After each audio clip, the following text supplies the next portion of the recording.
Assalamualaikum warahmatullahi wabarakatuh. Perkenalkan, saya Paujiah dari jurusan Administrasi Bisnis. Kali ini saya akan mempresentasikan tugas ujian akhir semester mata kuliah Lembaga Keuangan dan Pasar Modal dengan dosen pengampu yaitu Bapak Mulpi Sandiyuda SAK MSI. Langsung saja ke pembahasan yang akan kita bahas, yaitu mengenai Otoritas Jasa Keuangan atau OJK, yang merupakan salah satu lembaga negara yang fungsinya untuk menyelenggarakan sistem pengaturan dan pengawasan yang sudah terintegrasi terhadap keseluruhan kegiatan di dalam sektor jasa keuangan. Selanjutnya, struktur Otoritas Jasa Keuangan atau OJK. Yang pertama, Dewan Komisioner Otoritas Jasa Keuangan yang terdiri dari yang pertama, ketua yang merangkap sebagai anggota. Kedua, wakil ketua sebagai ketua komite etik yang merangkap sebagai anggota. Ketiga, kepala eksekutif pengawas perbankan yang merangkap sebagai anggota. Keempat, kepala eksekutif pengawas pasar modal yang merangkap sebagai anggota.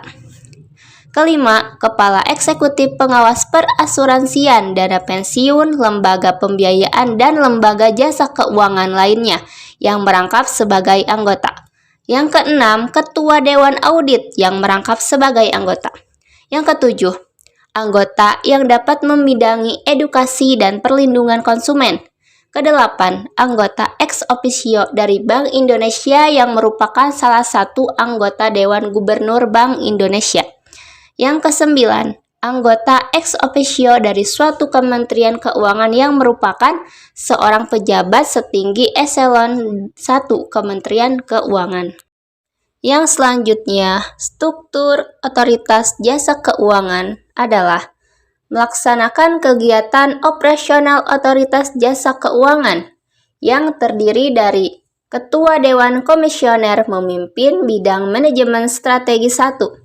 Kedua, Wakil Ketua Dewan Komisioner memimpin bidang manajemen strategis 2. Ketiga, Kepala Eksekutif Pengawas Perbankan memimpin bidang pengawasan sektor perbankan. Keempat, Kepala Eksekutif Pengawas Pasar Modal memimpin bidang pengawasan sektor pasar modal. Kelima, Kepala Eksekutif Pengawas Perasuransian, dana pensiun, lembaga pembiayaan, dan lembaga jasa keuangan lainnya memimpin bidang pengawasan sektor IKNB. Yang keenam, Ketua Dewan Audit memimpin bidang audit internal dan manajemen risiko. Yang ketujuh, anggota Dewan Komisioner bidang edukasi dan perlindungan konsumen memimpin bidang edukasi dan perlindungan konsumen. Selanjutnya, tugas Otoritas Jasa Keuangan. Yang pertama, dalam aktivitas jasa keuangan pada sektor perbankan, yaitu melakukan sebuah penelitian dalam rangka mendukung pengaturan bank dan mengembangkan sistem pengawasan bank. Kedua, melakukan suatu pengaturan bank dan industri perbankan. Yang ketiga, menyusun suatu sistem dan ketentuan pengawasan bank. Keempat, melakukan sebuah pembinaan, pengawasan, dan pemeriksaan bank. Kelima, melakukan penegakan hukum atas suatu peraturan di bidang perbankan.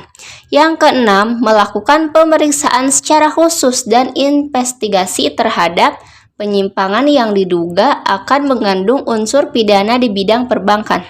Yang ketujuh, melaksanakan suatu remedial dan resolusi bank yang sudah memiliki kondisi tidak sehat sebagai tindak lanjut dari hasil pengawasan bank yang normal. Kedelapan, mengembangkan sebuah pengawasan perbankan. Kesembilan, memberikan sebuah pembimbing teknis dan evaluasi di bidang perbankan. Yang kesepuluh, melaksanakan sebuah tugas lain yang diberikan oleh Dewan Komisioner. Yang selanjutnya, tugas Otoritas Jasa Keuangan dalam aktivitas jasa keuangan pada sektor pasar modal. Yang pertama, menyusun sebuah peraturan pelaksanaan bidang pasar modal. Kedua, melaksanakan suatu protokol manajemen krisis pasar modal. Yang ketiga, menetapkan sebuah ketentuan akuntansi di bidang pasar modal. Yang keempat, merumuskan standar, norma, pedoman kriteria, dan juga prosedur di bidang pasar modal. Yang kelima, melaksanakan sebuah analisis, mengembangkan, dan pengawasan pasar modal termasuk pasar modal syariah. Yang keenam, melaksanakan sesuatu hal dalam menegakkan hukum di bidang pasar modal. Ketujuh, menyelesaikan keberatan yang dapat diajukan oleh pihak yang dikenakan sanksi oleh OJK, Bursa Efek, dan lembaga keuangan lainnya. Kedelapan, clearing dan penjamin dan juga lembaga penyimpanan serta penyelesaian.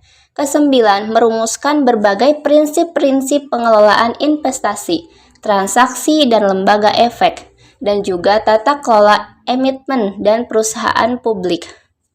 Kesepuluh, melakukan sebuah pembinaan dan pengawasan terhadap pihak yang dapat memperoleh izin usaha, persetujuan pendaftaran dari OJK dan pihak lain yang dapat bergerak di bidang pasar modal. Ke-11, memberikan perintah tertulis, menunjukkan atau juga menetapkan penggunaan pengelolaan statur terhadap pihak atau suatu lembaga jasa keuangan yang melakukan kegiatan di bidang pasar modal dalam rangka untuk dapat mencegah dan dapat mengurangi kerugian pada konsumen, masyarakat, dan juga sektor jasa keuangan. 12. Melaksanakan tugas lain yang sudah diberikan oleh Dewan Komisioner. Yang terakhir, tugas otoritas jasa keuangan dalam aktivitas jasa keuangan pada sektor perasuransian, dana pensiun, lembaga pembiayaan, dan lembaga jasa keuangan lainnya. Yang pertama, menyusun suatu peraturan di bidang IKNB. Kedua, melaksanakan sebuah protokol manajemen krisis IKNB. Ketiga, melakukan suatu penegakan peraturan di bidang IKNB. Keempat, melakukan sebuah pembinaan dan pengawasan terhadap pihak yang memperoleh suatu izin usaha, persetujuan pendaftaran dari OJK dan pihak lain yang bergerak di IKNB. Kelima, menyiapkan suatu rumusan kebijakan di bidang IKNB. Yang keenam, melaksanakan sebuah kebijakan di bidang IKNB sesuai dengan ketentuan perundang-undangan. Yang ketujuh, melakukan suatu perumusan standar, norma, dan pedoman kriteria dan prosedur di bidang IKNB. Kedelapan, memberikan suatu bimbingan teknis dan evaluasi di bidang IKNB. Dan yang terakhir, melaksanakan berbagai tugas lain yang diberikan oleh Dewan Komisioner. Yang selanjutnya ada tanggung jawab otoritas jasa keuangan. Yang pertama, menetapkan berbagai peraturan pelaksanaan undang-undang. Yang kedua, menetapkan suatu peraturan perundang-undangan di sektor jasa keuangan. Yang ketiga, menetapkan sebuah peraturan dan keputusan otoritas jasa keuangan. Yang keempat, menetapkan berbagai peraturan mengenai pengawasan di sektor jasa keuangan. Yang kelima, menetapkan suatu kebijakan mengenai pelaksanaan tugas otoritas jasa keuangan. Yang keenam, menetapkan sebuah peraturan mengenai tata cara penetapan perintah tertulis terhadap lembaga jasa keuangan dan pihak tertentu. Yang ketujuh, menetapkan berbagai peraturan mengenai tata cara penetapan pengelolaan statur pada suatu lembaga jasa keuangan. Yang kedelapan, menetapkan beberapa struktur organisasi dan infrastruktur serta untuk mengelola, memelihara, dan menata usahakan kekayaan dan kewajiban. Yang kesembilan, menetapkan berbagai peraturan mengenai tata cara pengenaan sanksi sesuai dengan suatu ketentuan peraturan perundangan di sektor jasa keuangan. Yang selanjutnya, ilustrasi tentang kebijakan mikroprudensial yang bertujuan untuk memastikan stabilitas sistem keuangan dan mencegah terjadinya krisis keuangan. Sebagai contoh, kebijakan mikroprudensial yang diterapkan oleh OJK adalah penetapan rasio kecukupan modal minimum bagi bank. Rasio ini menunjukkan seberapa besar modal yang harus dimiliki oleh bank untuk menutupi risiko-risiko yang dihadapi. OJK juga menerapkan penetapan batas maksimum kredit yang dapat diberikan oleh bank kepada debitur tertentu. Hal ini dilakukan untuk meminimalisir risiko gagal bayar dan memastikan kualitas kredit yang diberikan oleh bank. Yang selanjutnya, ilustrasi kebijakan makroprudensial, yaitu seperangkat kebijakan yang bertujuan untuk menjaga stabilitas sistem keuangan dan memitigasi risiko sistematik. Beberapa contoh kebijakan makroprudensial OJK yaitu yang pertama ada kebijakan loan to value atau LTV. OJK menetapkan batas maksimum LTV untuk kredit pemilikan rumah atau KPR dan kredit kendaraan motor. Misalnya, OJK menetapkan LTV maksimum 70% untuk KPR dan 80% untuk kredit kendaraan bermotor.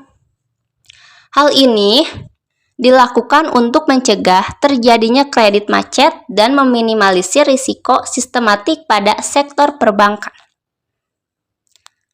Yang kedua, kebijakan countercyclical capital buffer atau CCYB. OJK menetapkan ini sebagai buffer tambahan yang harus dipenuhi oleh bank-bank ketika kondisi ekonomi sedang membaik. Hal ini dilakukan untuk mencegah terjadinya krisis keuangan dan memperkuat ketahanan sistem keuangan. Yang ketiga, kebijakan stress test. OJK melakukan stress test pada bank-bank untuk menguji ketahanan mereka terhadap kondisi ekonomi yang buruk. Hasil dari stress test ini digunakan untuk menetapkan apakah bank-bank tersebut memerlukan penambahan modal atau tidak. Dan yang terakhir, langkah-langkah untuk membuat akun sekuritas. Di sini saya menggunakan aplikasi Ajaib untuk membuat akun tersebut. Langkah-langkahnya yang pertama, pastikan kita sudah memiliki KTP ya.